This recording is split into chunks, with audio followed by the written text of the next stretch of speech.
Hello and welcome to Fedmail. Thank you for joining us once again this week. Hope you're doing well, in good spirits, and in good health. There's a lot to be concerned about going on in the world, not the least of which is the buildup of Russian troops on the Ukrainian border.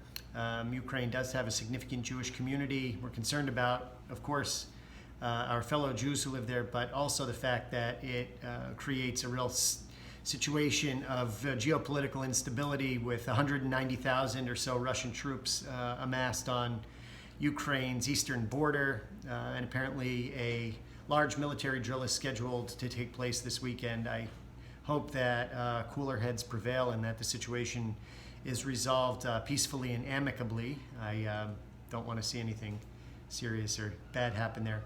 Also taking place right now, nuclear talks with Iran continue, and it seems like each week we go from pivoting from a deal about to be reached, and then we'll hear that it's not going to be reached, and there's also, of course, a lot of concern there.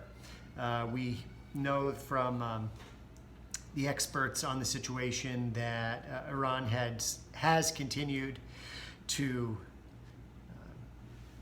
activate their centrifuges, which is used to enrich the uranium that could potentially be used for an atomic bomb, which is of grave concern to Israel and to us as supporters of Israel, and to the United States and other Western allied countries as well, of course.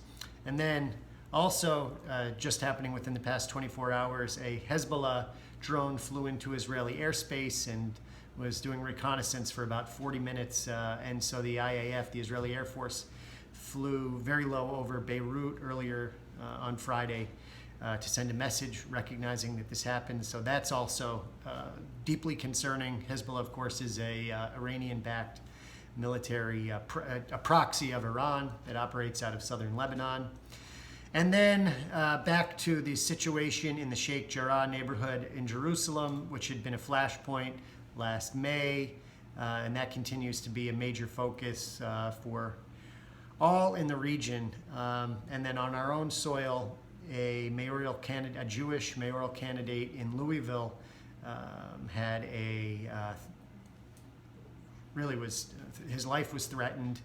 Jewish mayoral candidate, and the suspect in that case was inexplicably released after being arrested, and that's of real concern to the Jewish community there and has made headlines around America. So plenty to keep us busy and occupied. I'd prefer to just be able to go outside on a day like today and enjoy the sunny mid-February weather, but let's keep our eyes on that, and let's pray for peaceful outcomes to all of these situations. Now, moving along, what's taking place in the community? Well, we've got a lot. Make sure you mark your calendars for March 12th, the JCC Gala, honoring George and Becky Pins. Jewish Federation is one of the sponsors, along with a number of terrific organizations and businesses. Don't miss out on it. It's always a wonderful evening, and it's scheduled to be in person. March 16th, mark your calendars. Very important in-person security training with Secure Community Network.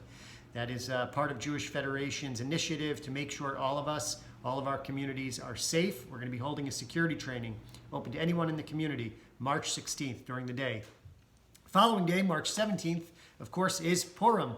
We're holding a community-wide Purim celebration at Polar Park that evening. There's a flyer below. Dress up in your favorite baseball team's attire. A little bit of a fashion show for kids, a DJ, and of course, delicious food. You don't want to miss it. March 17th, Polar Park.